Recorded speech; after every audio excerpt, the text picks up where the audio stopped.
नमो सिद्धाणं नमो आयरियाणं नमो छायाणं नमो लोये सर्वसाहुणं नमः श्रीवर्धमानाय निर्धूतकलिलात्मने सालोकानां त्रैलोकानां यद्विद्यादर्पणाय ते।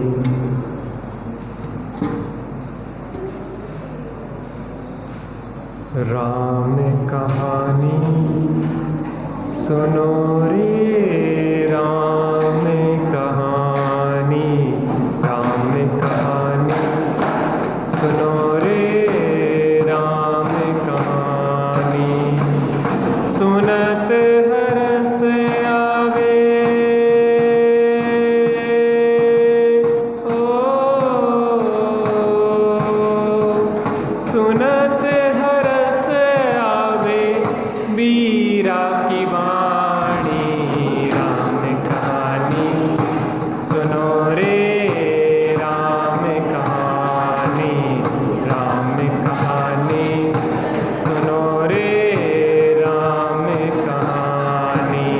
श्री राम जय जय राम, श्री राम जय राम, श्री राम जय जय राम। दशरथ के राज दुलारे, कौशल्या की आंख के तारे।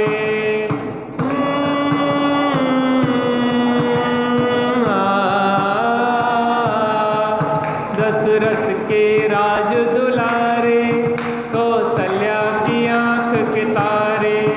वे सूर्यवंश के सूरज, वे रघुकुल के उजियारे। रवि सेन गुरुवर बोले हो,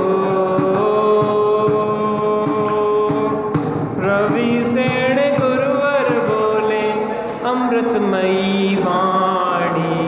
राम कहानी सुनो रे राम कहानी, राम कहानी सुनो रे राम कहानी। श्री राम जय राम, श्री राम जय राम, श्री राम जय राम।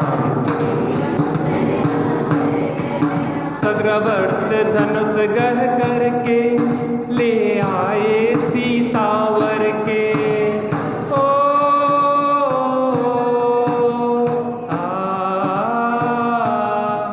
सग्रवर्त धनुष गह करके ले आए सीतावर के। घर त्याग हुए वनवासी, पितु की आज्ञा सिर धर के। लखन सियाले संग हो, लखन सियाले संग छोड़ी राजधानी। राम कहानी सुनो रे राम कहानी, राम कहानी सुनो रे राम कहानी। श्री राम जय राम, श्री राम जय राम, श्री राम जय राम, श्री राम जय राम। सिंहनाद दशानन करके ले आया सीता हर के। ओ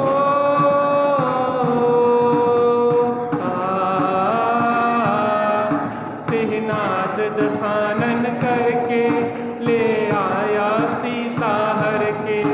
रघुवर फिरे वन वन में, सीता की रटन को रटते। समता धरी सीता ने हो, समता धरी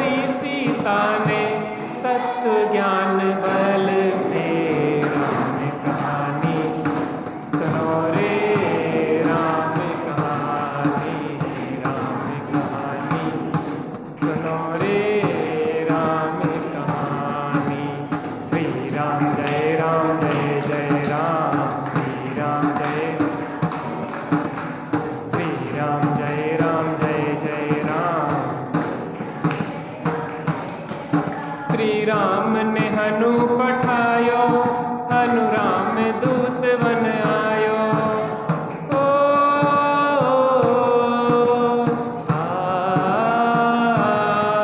श्री राम ने हनु पठायो, हनु राम दूत बन आयो।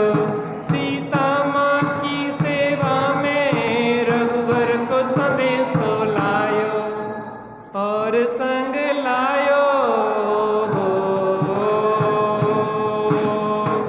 और संग लायो प्रभु मुद्रिका निशानी।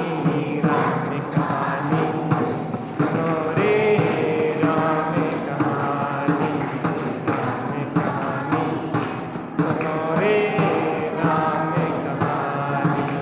श्री राम जय राम, श्री राम, श्री राम।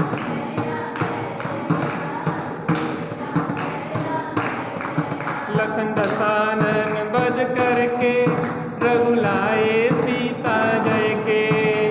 ओ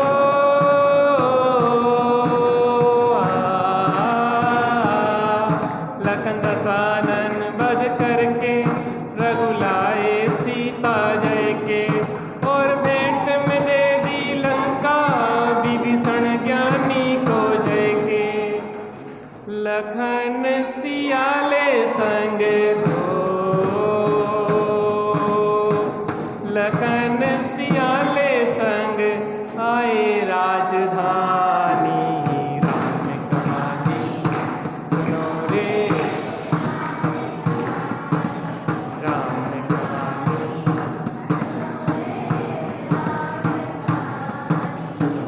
सुनत हरस आवे,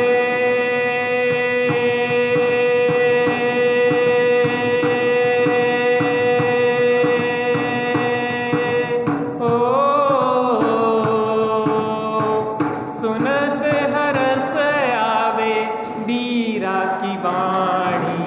राम कहानी सुनो रे, राम कहानी, राम कहानी सुनो रे, राम कहानी। श्री राम जय राम, जय जय राम, श्री राम जय राम, श्री राम जय राम, जय जय राम, श्री राम। बोलो बीतरागी भगवान श्री रामचंद्र की। अभी अपन भक्ति कर रहे थे, निर्ग्रंथों का मार्ग हमको। निर्ग्रंथता क्या कहलाती है आखिर? निर्ग्रंथ कहते किसे हैं? निर्ग्रंथों का मार्ग क्या है?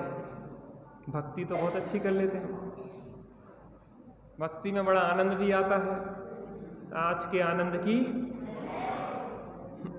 लेकिन आनंद किस चीज में आ रहा है? बात यह है, जब तक हम उसका भाव नहीं पकड़ेंगे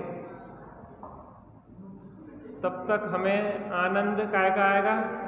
उन शब्दों का, गीत संगीत का, उसकी लय का। निर्ग्रंथों का मार्ग कहलाता क्या है?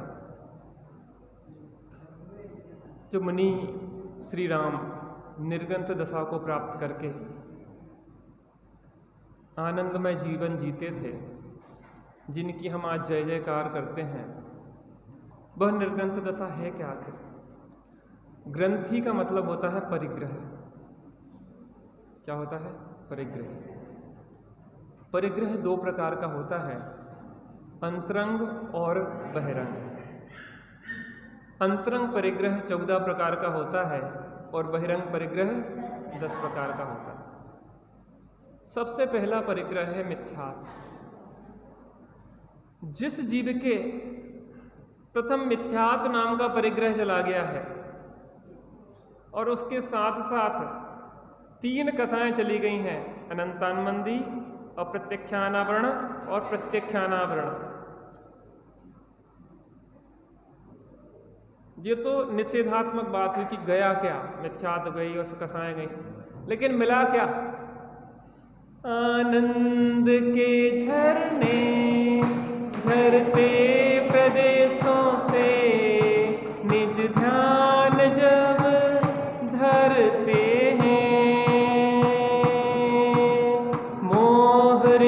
क्षण में तब नष्ट हो जाता, श्रेणी जब चढ़ते हैं हो अंतर मुहूर्त में ही जिनने अनंत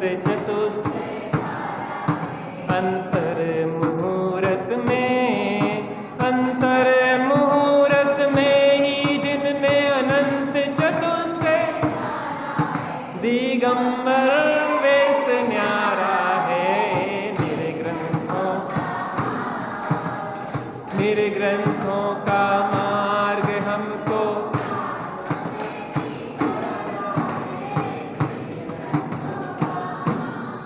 आनंद के झरने जहां झर रहे हैं, बाहर में तपन चल रही हो, लू चल रही हो और कहीं झरने के नीचे जाके कोई बैठ जाए, बड़ी ये शीतलता, उसकी बात क्या कहना। ऐसी कसायों की लू लपट चल रही थी और कसायों की लू लपट से बच के कोई अपने आत्मा के आनंद के निर्झर में बैठ जाए। समस्या क्या है, हमने उसका स्वाद ही नहीं लिया तो हमें कुछ महिमा नहीं आती। सही बताएं, जो आनंद आत्मा के स्पर्श में होता है बाहर में कहीं नहीं है। जातिगत ही भिन्नता है, हम किससे तुलना करें। थोड़ा रस लगना शुरू हुआ है आप लोगों को भी, सुबह से ध्यान करते हैं, कैसा लगता है आपको? इसी अवस्था में अनंत काल रहे हैं अब कहीं जाएंगे। थोड़ा थोड़ा शुरुआत में थोड़ा रस लगता है। छोटा सा बच्चा होता है ना, तो मम्मी ने रसगुल्ला बनाया तो थोड़ा सा चखाती है, इतना सा, छोटा सा है भी तो इतना सा उसको चखाया, और बच्चा फिर क्या करता है, पूरा झपटता है फिर उसको वो रो के नहीं रुकता, वो पूरा तानता है, पूरी प्लेट पूरी थाली रसगुल्लों की उठाता है। लेकिन अभी क्षमता नहीं है पूरी खा जाए। धीरे धीरे क्षमता बढ़ती है और एक समय आता है आनंद अमृत बरस रहो रे, आनंद अमृत बरस रहो रे, भीग गयो आहा में भीग गयो रे, भीग गयो आहा में। आनंद का अमृत बरसता है, भीग जाता है, चेतन भीग जाता है, आनंदित हो जाता है।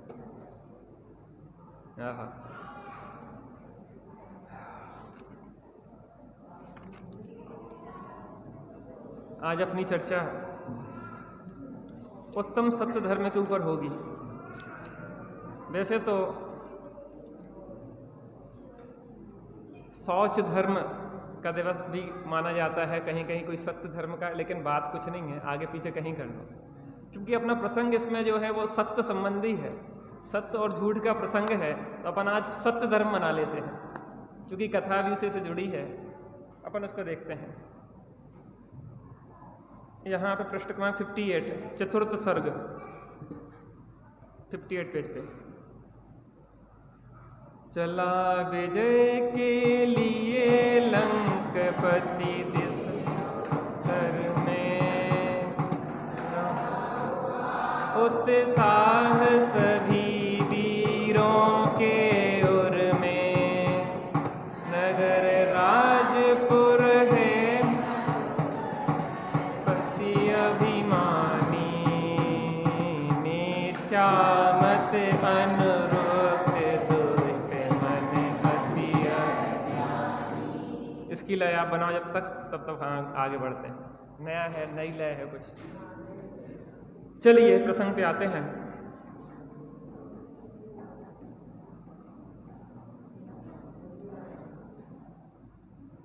नगर है राजपुर। उस राजपुर में मरुत्वान नाम का राजा राज करता था।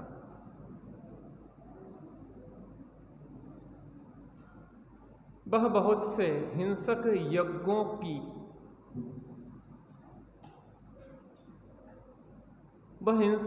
यज्ञों का आयोजन करता था और उन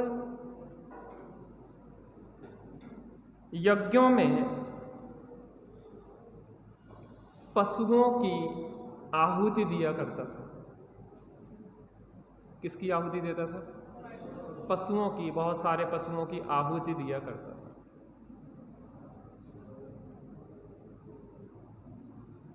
एक बार क्या हुआ, वह यज्ञ में पशुओं की आहुति दे रहा था। आकाश मार्ग से नारद गुजरे।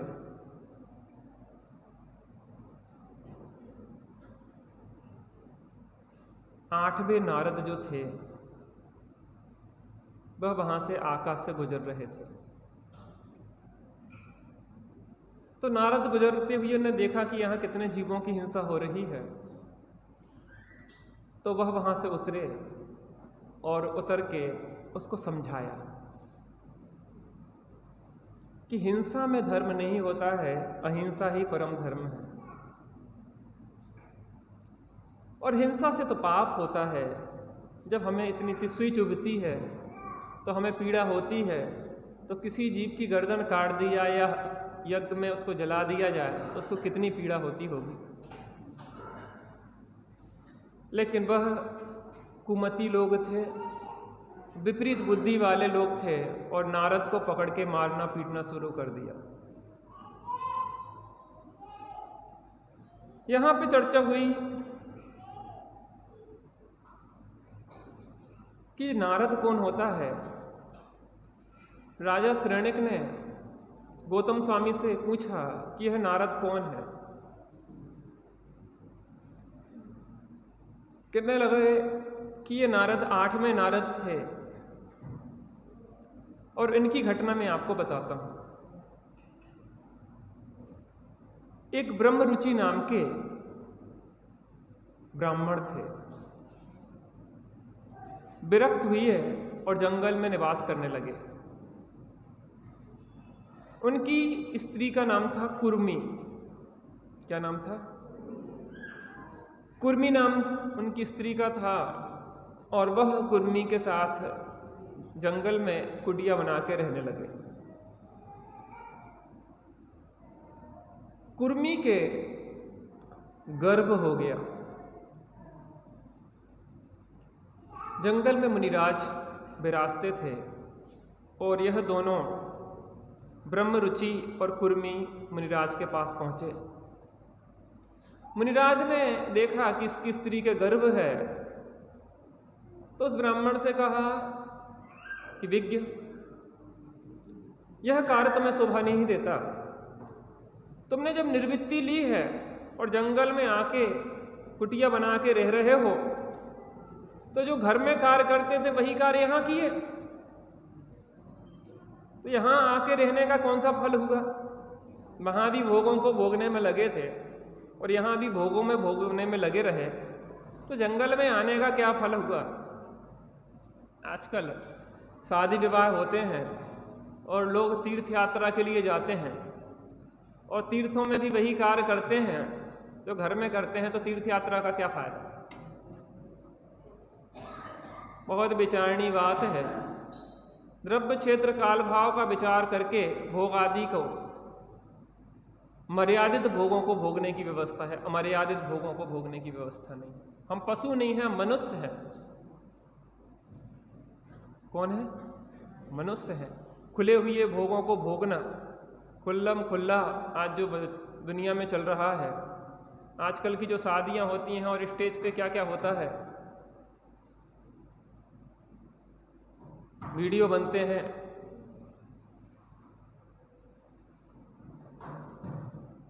बहुत गंदी स्थिति है। दुनिया कहाँ से कहाँ जा रही है। हमारे संस्कार धूमिल होते जा रहे हैं। महिला संगीत के नाम पर महिलाओं का फूहड़ नृत्य स्टेजों पे होता है। वहीं पे ससुर बैठे हैं, वहीं पे बड़े बड़े लोग बैठे हैं और वहाँ पे अपने यहाँ जनशासन यह अनुमति नहीं देता है। अपने यहाँ मर्यादित भोग हैं, अमर्यादित नहीं है। गुरुजनों का सम्मान है, विवाह करने के लिए मनाही नहीं है, विवाह करने की मनाही नहीं है। लेकिन स्वच्छंद प्रवर्तन का निषेध है। पति पत्नी भी हैं तो भी स्वच्छंदता पूर्वक भोग नहीं भोगेंगे, मर्यादित भोगों को भोगेंगे। बड़ों का, गुरुजनों का सम्मान पूर्वक उनका ध्यान रखते हुए। पहले जमाना था कि पति पत्नी से बात नहीं करता था, सबके सामने बात नहीं करता था, नाम नहीं लेते थे एक दूसरे के। पप्पू के पापा, मुन्नी की मम्मी। और अब तो पता नहीं क्या क्या सब नाम वाम लेके कोई मर्यादा नहीं देते। ऐसा लगता है कि जो मताई बन गई है पति की, तो नाम ले रही है। सोचो हम क्या थे, क्या हैं और क्या हो गए। पतन हो रहा है निरंतर हमारा। दुनिया में क्या चल रहा है हमें उससे मतलब नहीं है। दुनिया में पंचम काल चले, लेकिन हमारे जीवन में अगर चौथा काल चल रहा है तो हम चौथे काल में ही हैं। जो ये घटनाएं सुना रहे हैं ना, ये चौथे काल की हैं, तो इसमें भी कुकृत्य होते रहे। और आज भी बहुत संस्कारी लोग हैं जो अनर्गल भोगों की तो छोड़ो, 80 धारा व्रत को धारण करने वाले लोग हैं कि पत्नी के साथ रहते हैं, उसके बाद भी उसके साथ भी भोग नहीं भोगते। 80 धारा व्रत की कथाएं बहुत प्रसिद्ध हैं। विवाह हो गया, एक का शुक्ल पक्ष का ब्रह्मचर्य था, एक का कृष्ण पक्ष का ब्रह्मचर्य था, और दोनों का विवाह हो गया। उनने आरिका से व्रत ले लिया कि शुक्ल पक्ष में ब्रह्मचर्य रखेंगे, उनने मुनिराज से व्रत ले लिया कि हम कृष्ण पक्ष में, विवाह हो गया। अब भोग के लिए कोई अवसर नहीं है। पूरा जीवन 80 धारा व्रत पूर्वक बिताया। सोते थे पलंग पे तो बीच में तलवार रख के सोते थे कि यहां से वहां हाथ ना चला जाए। हमारी जैन संस्कृति यह है।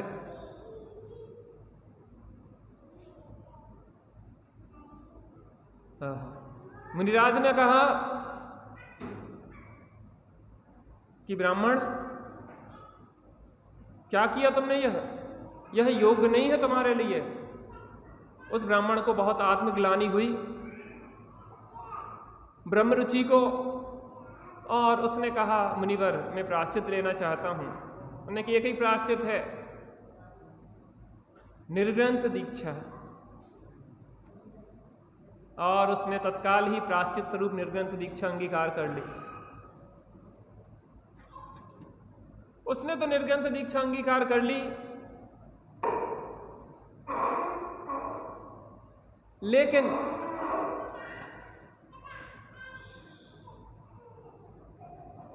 उसने तो निर्ग्रंथ दीक्षा अंगीकार कर ली। अब स्त्री थी, वो तो गर्भवती थी, तो वह स्त्री 9 माह जब पूर्ण हुए उस बालक को जन्म दिया। उस बालक को छोड़ के वह आरिका जी के संग में जाके दीक्षित हो गई। बच्चे को कौन पालेगा? कौन पालेगा बच्चे को? कौन पालेगा? तुम पालने वाले होते कौन हो? छोड़ा उसने, चलो हो गया प्रायश्चित। गलती का प्रायश्चित, इससे बड़ा कुछ नहीं हो सकता। वहां भी एक साउंड लगा है, कोई बैठना चाहे तो वहां भी बैठ सकता बगल में, शांति से सुनने के लिए। नहीं तो यहां भी बैठे रहो, कोई बात नहीं, चलने दो, राम कहानी चल रही है अभी। तो दीक्षा ले ली। अब क्या हुआ कि वह पुत्र तो छोटा सा था, पैदा हुआ, अब उसका क्या हो? तो एक विद्याधर वहां से गुजर रहा था, उसकी नजर पड़ी और उस विद्याधर ने उस छोटे से बालक को लिया और चला गया। वहां पे रखा, अनेक प्रकार की विद्याएं सीखी उसने, और बड़ा हुआ बालक, उसने ब्रह्मचर्य लिया।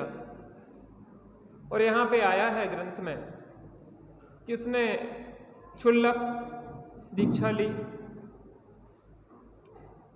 और इस प्रकार से उसको आकाशगामिनी आदि विद्याएं प्राप्त हुई और वह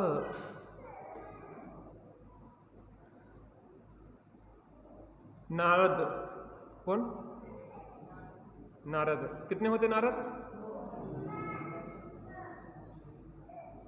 रुद्र 11 होते हैं। 9 नारायण, 9 प्रतिनारायण, 9 बलभद्र और 9 नारद और 11 रुद्र, 12 चक्रवर्ती और 24 तीर्थंकर।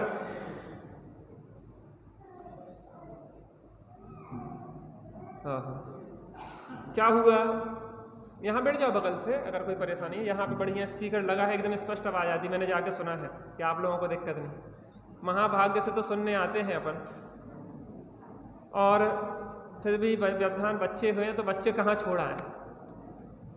बच्चे तो साथ में आएंगे, उन्हें भी कुछ मिलेगा, इसलिए आने तो कोई दिक्कत नहीं है। बस इतना ध्यान रखो जो पायलें छम छम वाली पहना के ले आते हैं, थोड़ी ऐसी पहनाओगे आवाज कम हो, छम छम छम छम होती रहती है ना। स्वाध्याय में जब ले आओ उस टाइम कम आवाज वाली पहना लो, बाकी आपको जो इच्छा हो वो करो। तो क्या हुआ? बैठ जाओ, यहाँ बैठ जाओ भैया, देख लो भैया व्यवस्था इन लोगों की, सब महाभाग्य से भविष्य के मोक्षगामी जीव हैं ये सब। यहीं संस्कार नहीं लेंगे तो कहाँ लेंगे ये बच्चे? तो वो निकल रहे थे नारद। नारद की उत्पत्ति संबंधी अपन ने चर्चा कर ली। वो नारद बड़े हुई है, उस तरीके से वो निकल रहे थे। वो घटना वहां पे मारने पीटने की हुई। अब एक दूसरा प्रसंग वहां पे गौतम स्वामी ने पूछा, हे प्रभु, महावीर भगवान के समोसण में राम कहानी पूछी ना, प्रश्न किया गौतम स्वामी से, महावीर भगवान से कि प्रभु यह पशुओं की बलि यज्ञ में देने की परंपरा कब से प्रारंभ हुई? तो प्रभु की देशना में आया, राजा ययाति नाम की एक राजा हुई है, उनकी रानी का नाम था सुरकांता। क्या नाम था? उनकी रानी सुरकांता थी, धर्मात्मा, दोनों पति पत्नी थे। उनके एक अत्यंत सुंदर पुत्र का जन्म हुआ, उसका नाम था वसु। क्या नाम था? वसु। वसु बड़ा होने लगा तो पिता को विद्या अध्ययन का विकल्प हुआ कि किसी योग गुरु के पास इसको भेजा जाए। तो वहां पे उनने देखा, उस समय क्षीर कदम्ब नाम के विद्या अध्ययन कराने वाले गुरु थे, बहुत विवेकी थे, अहिंसा धर्म को मानने वाले थे, प्राणियों की दया आदि पालने वाले थे और बहुत ही योग्य थे। राजा ययाति ने वसु को क्षीरकदम्ब के पास भेज दिया। क्षीरकदम्ब की पत्नी का नाम था स्वस्तिमती। नाम तो स्वस्तिमती था, लेकिन बुद्धि कुमति थी उसकी। हम बच्चों के नाम बहुत अच्छे अच्छे रख लेते हैं, महावीर और रख लेते हैं जो जो नाम है, और काम करते हैं खोटे, तो नाम बदनाम होता है।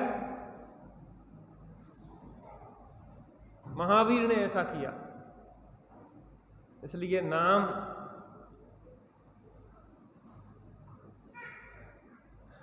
नहीं लो राम का नाम, करो राम से काम, राम बन जाओ।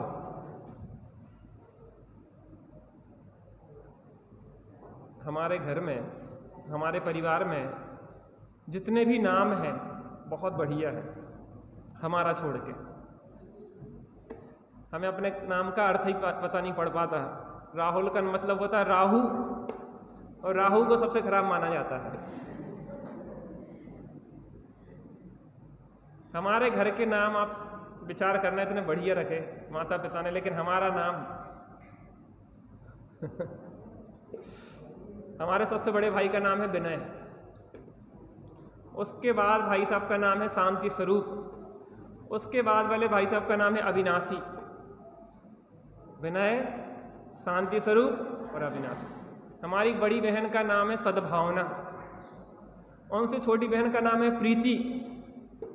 हमारी बड़ी भाभी का नाम है भारती, उसके बाद वाली भाभी का नाम है रचना, उसके बाद वाली भाभी का नाम है आरती।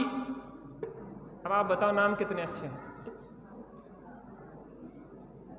पिता का नाम है कुंदन लाल जी, श्री कुंदन लाल जी, और माता का नाम है लक्ष्मी देवी।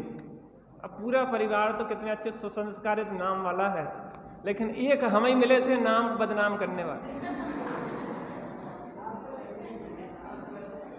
हमने सुमत भाई साहब से कहा इस विषय में कि भाई साहब हमारा नाम हमें समझ नहीं आता, मुझे राहुल रख दिया। कहले देखो बेटा, तुम्हारा नाम जो भी है, अब काम ऐसे करो कि वो नाम भी, नाम से कोई फर्क नहीं पड़ता, काम अच्छे होना चाहिए। काम अच्छे होंगे तो वो नाम भी। रावण और राम कोई नाम खराब नहीं है, वो तो रावण के नाम के साथ एक कुकृत्य जुड़ा है और राम के साथ एक अच्छा कृत्य जुड़ा है। तो रावण को हम बुरे रूप में लेने लगे और राम को अच्छे रूप में लेने लगे। कंस बुरे रूप में लेने लगे और कृष्ण को अच्छे रूप में लेने लगे, लेकिन दोनों की राशि कृष्ण और कंस की और राम और रावण की, गांधी और गोडसे की एक ही है। काम अच्छे करें। अब क्या हुआ कि स्वस्तिमती नाम तो था, लेकिन मति उसकी खोटी थी। जहाँ भी व्यक्ति अपने मोह में सोच विचार करता है, वहाँ पे अच्छे कार्य नहीं हो पाते हैं मोही जीवों के द्वारा, क्योंकि मोह उस पर हावी हो जाता है। जो माताएं अपने बच्चों को ज़्यादा मोह करती हैं, उनके बच्चे अधिकतर बिगड़ जाते हैं। एक बच्चा होता है, मेरा बच्चा, कोई कष्ट नहीं होना चाहिए, कोई कष्ट नहीं होना चाहिए। बच्चों को प्रतिकूलताओं में रहना सिखाओ। एक आदत तो हमेशा सिखानी चाहिए पैदा होते ही से, कि तुम अगर गलत बात को अगर जिद करोगे तो तुम्हारी मान नहीं होगी, चाहे तुम सर पटक के मर जाओ। बचपन से, बड़े में नहीं, बड़े में तो आत्महत्या कर लेंगे या मार डालेंगे।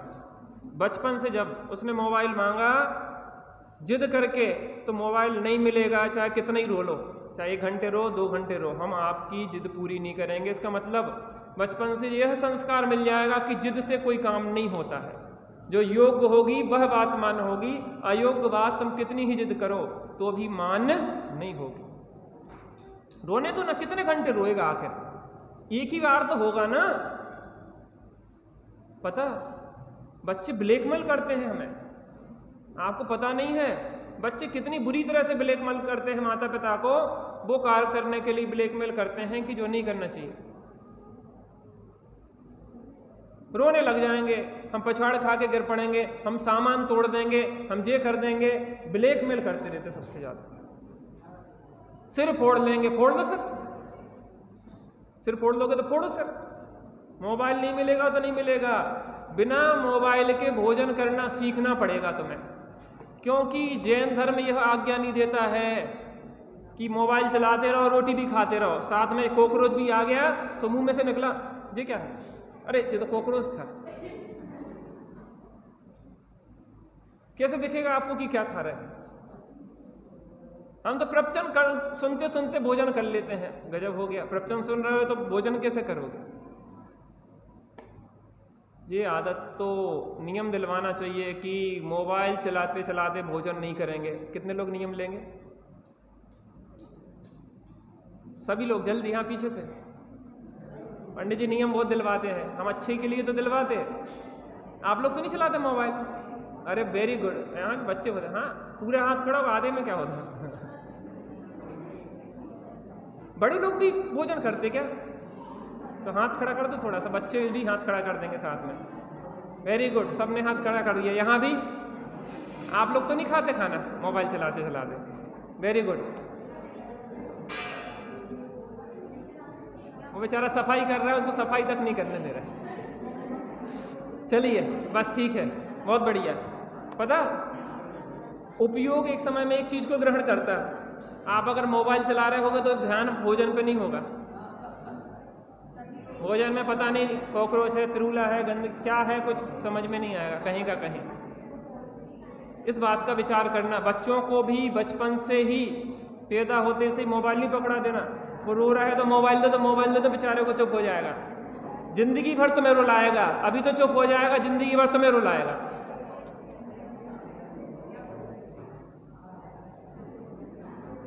बहुत गंभीर समस्या बन गई है आज मोबाइल, आपको पता नहीं है। छोटे छोटे बच्चों की आंखें खराब हो गई। सुनो ध्यान से, छोटे छोटे बच्चों की आंखें खराब हो गई। छोटे से पैदा 2-2, 3-3 घंटे मोबाइल चलाते रहते हो, उसी में घुसे रहते हैं, गंदी फालतू अनावश्यक चीजें देखते रहते हैं। उनके दिमाग पूरा खराब हो जाता है। ब्रेन पे जो तरंगे जा रही हैं वो पूरे ब्रेन को डैमेज कर रही हैं। बचपन से नींव खराब कर दी है आपने बच्चे की, कुसंस्कार दिलवा दिए हैं। बचपन से मोबाइल तो देना ही नहीं है।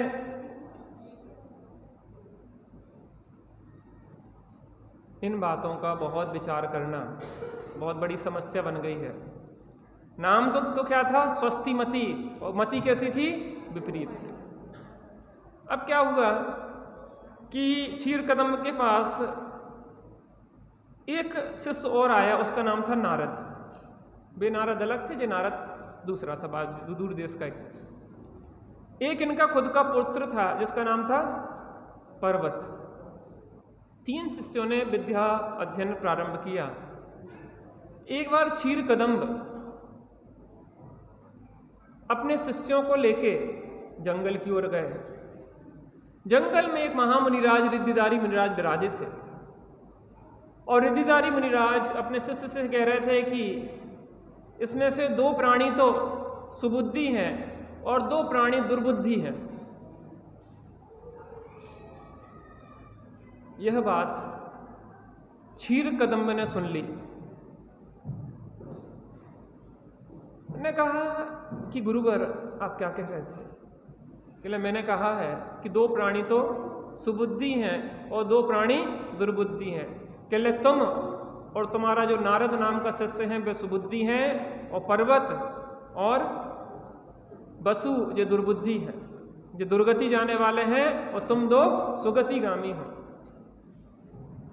जैसे यह बात सुनी और क्षीरकदम्ब ने दीक्षा ले ली।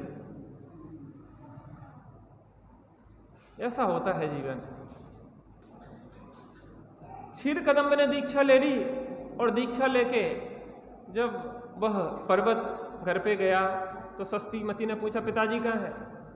हमारे साथ तो गए थे, पता नहीं कहाँ रुक गए। देखने गए तो वहां पे जाके दीक्षा ले ली। स्वस्तिमती को बड़ी तकलीफ हुई कि पतिदेव तो दीक्षा लेके जंगली में रह गए। यहां पे क्या हुआ कि जो राजा ययाति थे उन्हें भी वैराग हुआ, और चूंकि विद्याध्ययन तो सबके पूरे हो गए थे, अपने अपनी जगह चले गए। वसु भी घर चला गया था। ययाति को वैराग हुआ, वसु युवा हो चुका था, और वसु को राज्य सौंप के ययाति दीक्षा लेके आत्म साधना करने लगे। एक बार क्या हुआ, एक विषय पे विवाद हो गया।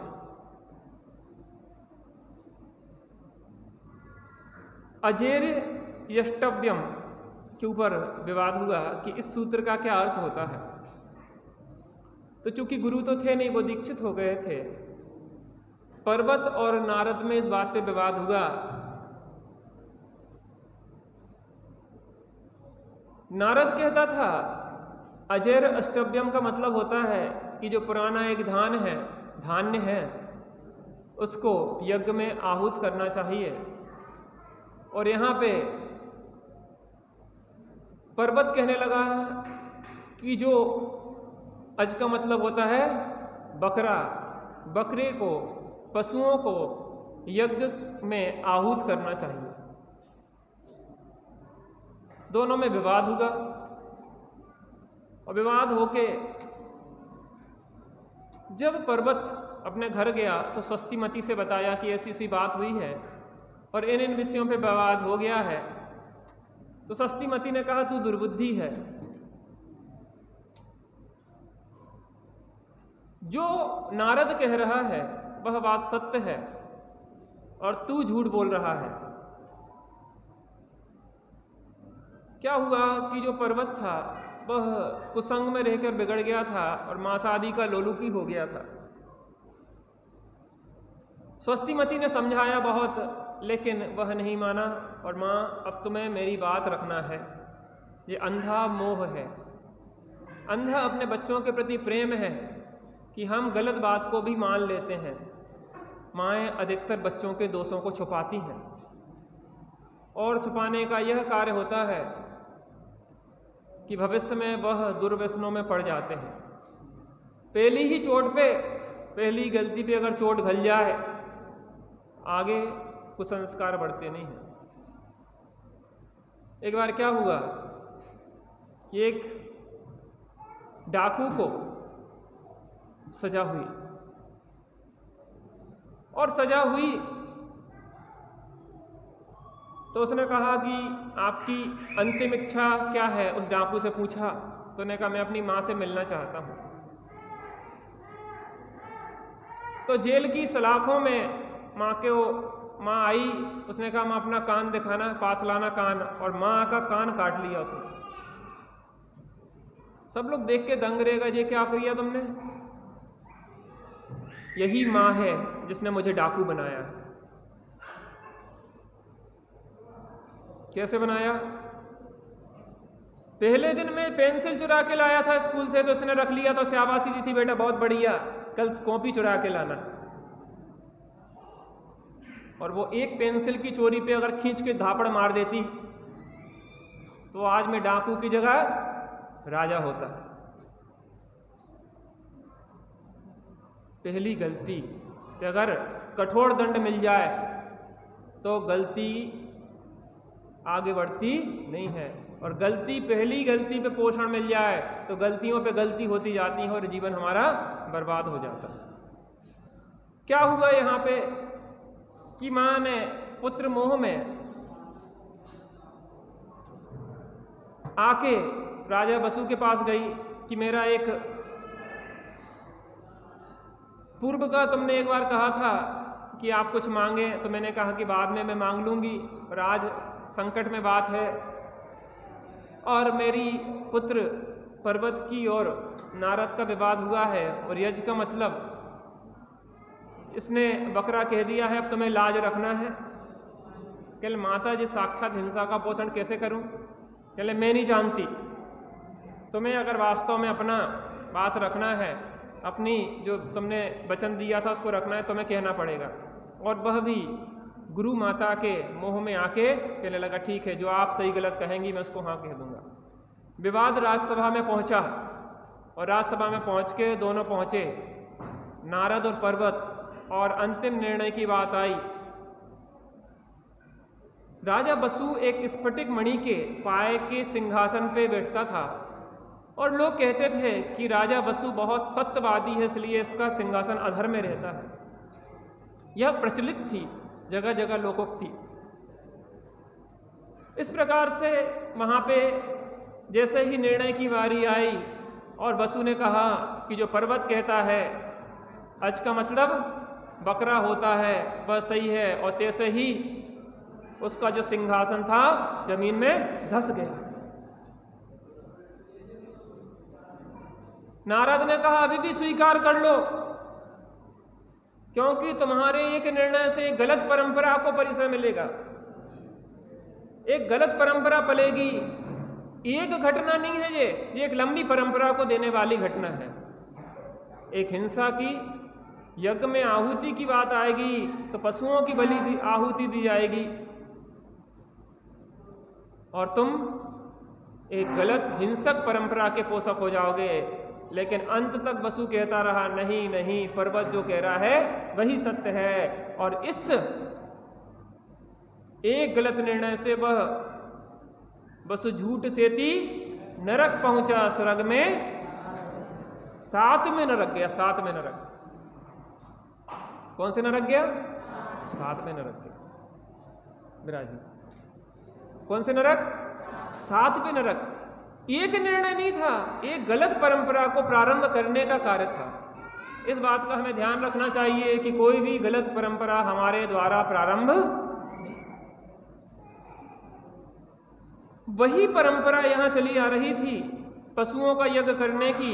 राजपुर नगर में मरुत्वान द्वारा वहाँ पे हिंसक यज्ञ का आयोजन किया जा रहा था और वहाँ नारद ने मना किया तो उस नारद को पकड़ के मारना शुरू कर दिया और सभी लोग उस पर झपट पड़े, उसकी जान जा रही थी। यहाँ पे रावण का एक दूत वहाँ से गुजर रहा था और जैसे ही देखा कि नारद की यहाँ हत्या की जा रही है, मारा जा रहा है, और तुरंत वो रावण को बताने गया और रावण आकाश मार्ग से आया और जो यज्ञ चल रहा था खोटा, उसको पूरा विध्वंस कर दिया और उसको मरुत्वान को पकड़ लिया कि मेरे तेरे जान ले लूँगा। तू क्या कर रहा है? इतने सारे पशुओं को बांध के तू मारने के लिए तैयारी कर रहा है, ऐसे हिंसक यज्ञ कर रहा है, ये कार्य तेरा अच्छा नहीं है। और तैसे ही रावण ने जब उसको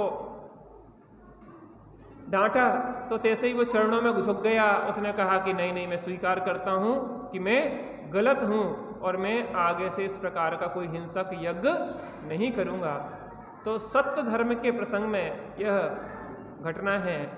झूठ, वसु झूठ सेती नरक पहुँचा और स्वर्ग में नारद गया। इस प्रकार से सत्स्वरूप का बोध करते हुए हम, मैं सत्स्वरूप आत्मा हूँ ऐसे श्रद्धान हो, मैं सत्स्वरूप आत्मा हूँ ऐसा ज्ञान हो और सत्स्वरूप आत्मा में ही स्थिरतापूर्वक उत्तम सत्य धर्म प्रकट होता है। ऐसा उत्तम सत्य धर्म, निश्चय सत्य और व्यवहार सत्य हमारे जीवन में आए और हम सभी सुख के मार्ग पे लगें, इसी मंगल भावना से। आदरणीय त्यागी सब विराजमान हो चुके हैं। अब 10 धर्मों के ऊपर बहुत सुंदर यहाँ पे चर्चा प्रारंभ होने जा रही है। थोड़े बच्चों को अब थोड़ा शांत रखें, वहाँ पे आपकी व्यवस्था है, बच्चे वाले अगर हो तो वहाँ जा सकते हैं। आइए विराज।